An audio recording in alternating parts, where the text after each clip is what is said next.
morning, everybody. My name is Jeff Levy. I'm an advisor to One Business World. I'm really pleased this morning to introduce Rachel Gazdick, who's the CEO of New York Edge. It's a nonprofit organization. And it's the largest provider of after-school and summer camp programs in New York City. It's a very important organization that also helps bridge the opportunity gap in underserved communities. We're really pleased to have Rachel here to talk about starting a nonprofit business. And Rachel, thanks so much for being here. And also thank you to New York Edge for being such a supporter of the Young Entrepreneurs of the World Network. We really appreciate it. And thank you so much. You're on. All right. Thanks, Jeff. And good morning, everybody, or I guess wherever you are. My name is Rachel Gazdick. As Jeff said, I'm the CEO of New York Edge. I've been a not-for-profit CEO now for close to 27 years. And I started as my first not-for-profit. I was 27 years old, and it was a very small not-for-profit in upstate New York. And so what I want to talk a little bit about with regards to starting a not-for-profit, and I'll talk a little bit about what we do here in New York City, is what's most important. I often use this, it's actually an African phrase of, I see you, I am here is the response. And when thinking about building a not-for-profit community, what's really critical and where the place and space I come from in this work is as a community organizer. I think it's really important to understand what the folks in your communities really want and what their goals are. So for example, when I started my first not-for-profit, a lot of times here in the US, people come in and they make decisions for what they believe people need, as opposed to asking the people, what is it that would strengthen your community, your home, your individual lives. And I remember very clearly early on, an older gentleman said to me, Rachel, I don't want another tutoring session or community center. I want to have the income and a job like everybody else and own my own home, have my own car, and be able to go to work. And I think so often, and what I saw in the beginning too, when thinking about starting a not-for-profit, is that the first not-for-profit I was with was for getting people jobs and employment. But what I also saw is that they would jump around to a lot of not-for-profits throughout the city and were not getting the services that they needed. So part of that also was, how do we coordinate more effectively and efficiently the resources that we have in any of our communities to actually solve problems? And I would see men, and this first not-for-profit was about job placement, and a majority of them were men, and they had gone to maybe 6 other not-for-profits throughout the community and were not getting the services that they need. And so one area that's really important is to understand what is in your community. If you're starting a not-for-profit, not to duplicate what already exists. And also to ensure that you're not just creating a system that does not solve the problem that you're trying to address. There's a parable that goes where there's this community where these bodies are floating down a river. And in the parable, in the story, people come out and they pull people out of the river and they resuscitate them. Some of them pass away. And then the whole community keeps doing that.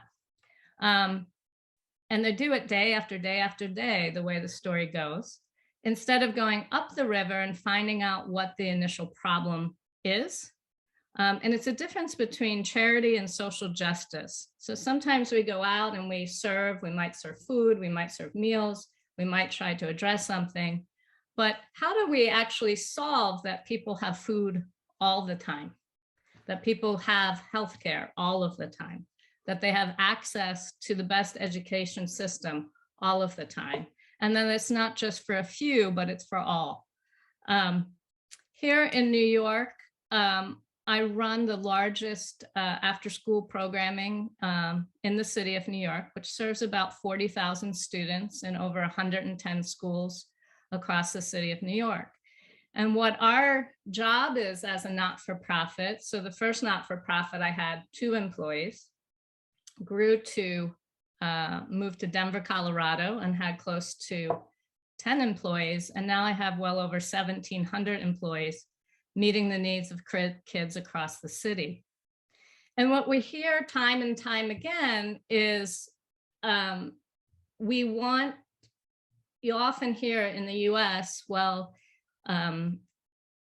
kids are impoverished, or they're this or they're that, and we put these negative connotations on children instead of saying, how do we accelerate a child's learning? How do we look at that child as having potential? And how do we look at our neighborhoods as assets, as opposed to using deficit language around the neighborhoods that we work in? And that's really important to us at New York Edge, because we believe in the power of the people, and we believe in the power of our communities, and we believe in the intellect of our communities. So in starting a not-for-profit, it's important to have those deep conversations and not come in assuming that you have the answers. And I've seen that happen in other places and spaces that I've been in, where we think that we have the solutions to everything. And folks come in and out of communities that are struggling for decades and never ask the people what they want to see and how they want to do it. And how do we do this together? So I think that's first and foremost. Typically, people will jump to, oh, I have an idea. Let me get the attorneys. Let me set up my not-for-profit. Let me set up all of these components, which is important. But what's really important is unpacking why you're going to do what you're going to do. I think secondly, when we think about building a board or building the people to come with us, to join us on this mission, when I was in college, my mentor, who has been my mentor for 35 years, I used to watch her, and people would come back. We were, a volunteer agency on campus, a volunteer center. And I noticed that she spent a lot of time with certain people, and then others, she was always polite and spent some time, but she never spent a great deal of time with certain people and more time with others. And so at one point I asked her, and she said, Rachel, when people are passionate about this and really want to do the work for the right reason, when they stay for a long time to talk about it and they keep coming back to discuss it in a deeper way. And those are the people that you want around you, because building a not-for-profit is a business, but it also requires that you go out and have to have deep within yourself the passion to share the story in order to raise resources and money to do that. And if you don't deeply believe in what you're talking about, and if you deeply don't believe in the people and the communities and their potential, it's going to be a very hard and long road, because you're often asking people for money to support your cause, and they can feel your energy and passion. And I'll give you an example. Here in New York, I would like to build a U.S. Olympic handball court with folks with the U.S. Olympics and so forth, and it's going to cost resources. And I may have met with probably 10 people around this topic to train students in New York City to be elite US European handball players. And after 10 conversations, I met one person who just lit up. I mean, absolutely lit up. The next day, he's calling all over to New York to find where we can put this US handball court. And something resonated with him, right? It's driving him to go the extra mile, to do what's necessary to create this opportunity for the children of New York, so that we can compete globally in US handball. But it was 10 conversations. And so often people think when you're trying to share ideas or raise money that you do it on the first try, and that's not typically how it happens, because something has to touch people in the not-for-profit community in order for them to give. A lot of times it's their personal story. So for example, their son or daughter had a learning disability, or they've struggled with mental health in their own families. All of those kinds of things are also what brings people to the table, and some of the reasons why they give.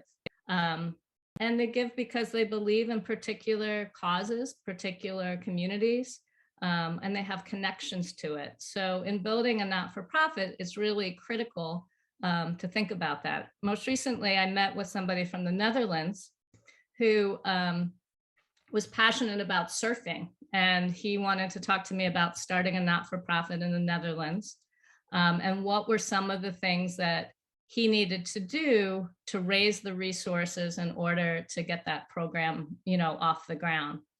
And the number one reason in the chat, let's write this up. What do you think the number one reason is that people don't give to charity or to a not-for-profit organization? Can anyone guess? What's the number one reason why we don't give? There we go. Cat's right on it. They're not asked. You can't give to what you don't know about. And, but for many of us, this is the tension point of, well, I don't want to ask my friends. I don't want to, it's the place where people are really uncomfortable. And, but if you don't ask, you don't know if people will get involved. You don't know what they have to offer. And most often, in my experience, they'll give more. The other part of building your not-for-profit is to have the folks who are benefiting from what you're doing talk about how they benefit from the work that you do. So often I really shouldn't be the lead in telling the story. Really, here at New York Edge, the kids should be the ones telling the story. The kids should be the ones telling, and they do. They talk about how our program has impacted them and why it's critical in their lives. So we have a young man who's on a full scholarship at Harvard University, and I bring him often with me to discuss how our college and career access program led him to apply to Harvard University, and that he never in a million years would have done it if it wasn't for our program, because he didn't think he belonged there, and he didn't think he was academically, had the right grades and all of these other things. Well, it turns out he speaks 4 languages, and he has 1 A- in his entire Harvard career. And he absolutely was a student that should be at the university, but he needed someone behind him to say, you belong at Harvard just as much as anybody else belongs at Harvard, and sort of remove some of the psychological barriers that people face in order to excel. And I'll give you a prime example. When I was a student at Harvard University, I started an adult literacy program on campus. And I had a woman who was 60 years old, and she was reading for the first time. I was teaching her how to read for the first time. And back during this time, it's hard to believe, but email was just sort of coming out, right? And people were just starting to exchange emails, and texting wasn't around. All of these other things did not exist. And so I set up these opportunities as we evolved with her learning for her to write.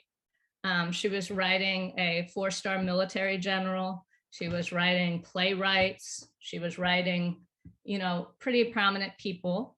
She didn't know who they were. She didn't know their backgrounds or anything. And the reason I didn't tell her who she was writing to, and the general took her on a trip around the globe with his emails, is because she would have stopped writing. And she would have thought to herself, I shouldn't be talking to world leaders. I shouldn't be talking to all of these folks. And then later, when I told her who she was talking to, that's the first thing she said to me was, Rachel, I would have never done that if you told me who I was having conversations with. And so a lot of this too is building self-confidence within people so that they can also find and tap into their gifts and talents and truly become who they are. And so often when I talk about folks meeting their expectations, growing and becoming leaders themselves, I'm often given other options for them. Well, they can be this or they can be that. And often it's not gearing folks towards college, to which I say, no, I'm going to prepare every student to go to college. And if they want to do another career path, then that's their choice. But we don't segment out kids accordingly to what we think their jobs or what they should be. So often I get we need plumbers. I can't tell you the number of times. And I agree that we do need plumbers, but I want it to be our students' choice on what path they go on. So building out your values, what direction you want the students, how you want students or whomever's in your not-for-profit to feel about the work that you do, how you give them voice and choice in your not-for-profit is important. So for example, I have parents on our board at New York Edge that help drive their voice within our organization. And then we have parent advocates in all 101 of our schools so that parents are actively involved. We give kids voice and choice in our not-for-profit, so that helps us guide what we're thinking about, so we know again what people are interested in and what they need. And we think about how we do this and then we also build political advocacy so that our parents' voices in the political arena are just as important. So every time in the government sector, when we're up for getting new resources or so forth, we have folks write and say why this program here in New York is important to them. And I think really thinking about how to ensure that parents and kids are active in the political system and whatever interests they have, but in particular in supporting our organization is important because our programs are important to them and they need to let those who make decisions know that. So I think building out the stakeholders is from the ground up.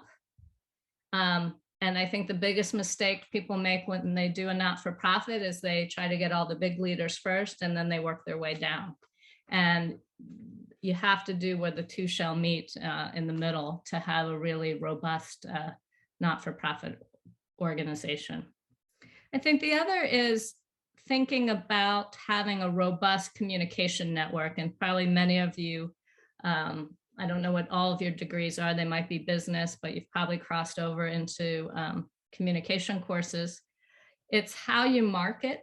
How do you market your not-for-profit so people know about it? I think it's naming your not-for-profit.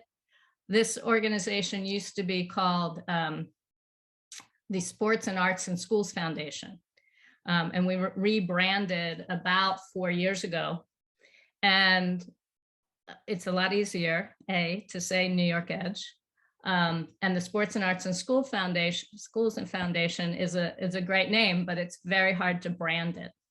And so branding is really important. I actually think it's the most important thing before you hire a development director or anybody else. I think your communication strategies are the most critical.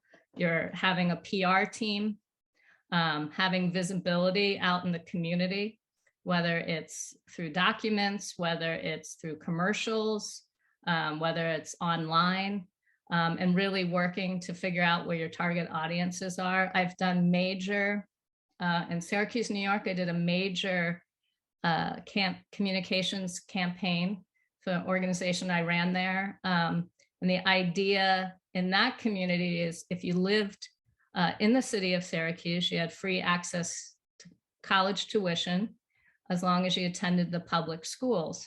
And so one of the campaigns that we did in the airport was, if you lived here, you would have access to free college tuition. And the entire airport was blanketed with this campaign to really think about getting people to move to the Syracuse area, what the benefits are of this program, bus stations. We had it all over the radio. We had it all over colleges and universities. I don't think there was a place that you could turn your head that you didn't know about the organization, which is also how we built momentum really quickly.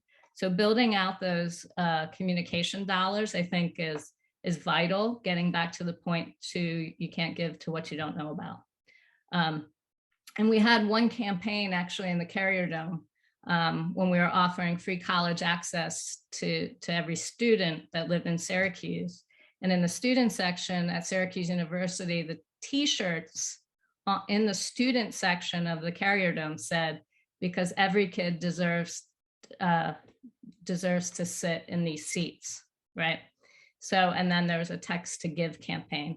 And what I found in also building out a not-for-profit organization is the power of university students and the power of integrating faculty and staff for research and evaluation. All of those components and utilizing an entire college campus, whether you're not-for-profits based in Syracuse, whether it's here in New York and all of the colleges and universities that we work with. We were not working with the same number of colleges and universities as we do right now. And I think that is critical to show the outcomes of your not-for-profit organization by conducting studies, having students be a part of their field placements in college. They also are a driving force in our workforce. We probably hire about 600 college students a year here in New York City. So we have to look at the potential of the entire city as a whole and what every segment of the city could bring to your not-for-profit organization. And here in New York City, we're very fortunate that we can also see the city as classroom. With museums, with all of the experiences that kids can be a part of, we take advantage of that, but we also take advantage of that for our staff. So for example, yesterday our staff were at a Van Gogh exhibit, learning how that exhibit could be integrated into their own work. But many of these folks are art majors. And so we take a look at everybody's gifts and talents, and then we try to weave it all together to make a robust institution or not-for-profit. All right, Jeff, I see you. Hi, Rachel. Rachel, this is fantastic, but I had a question for you, and I wanted to maybe see if you can answer this before we end. And that is, if you wanted to start a nonprofit in a city or whatever community you happen to be in, there's obviously a lot they can learn from successful programs such as New York Edge. And I'm wondering, where can they learn about a brother-sister community where they're doing something successfully and replicate that? So in a sense, if there was a city that said, we'd love to do what New York Edge is doing, maybe we can do that. Or again, it could be any kind of nonprofit, but where can they learn about other successful programs that they could, learn from and then start their own in their community? Yeah, I mean, I think it's a complicated question, Jeff, because what's interesting in all the spaces, so one of my not-for-profits is, I think actually probably the 5 that I've been a part of are national models. And I think when people start things, everybody wants to be a national model. And I'm not so sure they should be a national model. I think they should fine-tune what they do in their own communities. And even when we think about expansion with New York Edge, there are a lot of after-school programs across the country. So I have probably a different lens, because when I worked at the university on the opposite side, not being the not-for-profit CEO, I saw a lot of duplication of service. So I think what I would think about is how to collaborate with others to find where the missing where your missing piece is or niche, and then try to build from there.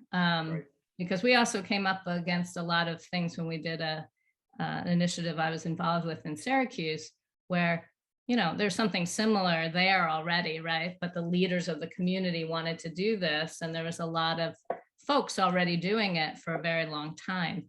And so that's why the point about collaborating with people or talking to them. So I think that was a lesson learned, when we were expanding opportunities for kids and after school, or increasing social workers in school or whatever, that if I was to do that over again, it would to bring these people together and then figure out how do we build capacity as opposed to duplicating services. I don't know if that answers your question. But yes. Yeah. Rachel, thank you. We're at the time, and my God, if we had time for questions and answers, we can go on, because this is fascinating. There's so much that we haven't gotten to, but from what you covered, it was fantastic. Congratulations on the success of New York Edge. It's come to me over the last 6 months, and I've been to the website a number of times and seen what you guys are doing. It's fantastic.